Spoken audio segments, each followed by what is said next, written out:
hindi siya yung parang tumunta ka ng mall na, na like nakipag-meet ka and watch performances and then wala na. Doon parang I felt like everyone connected. Kada konting hirit ni QD, natatawa lahat. Ibig sabihin nun, tropa. Tropa tayong lahat doon. Walang stranger kanina. And, naiiyak ako bigla. Sobrang proud ako dun sa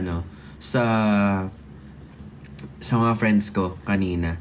Kasi parang nakita ko yung sarili ko sa kanila. Tapos parang seeing how everybody enjoyed and grew at the same time.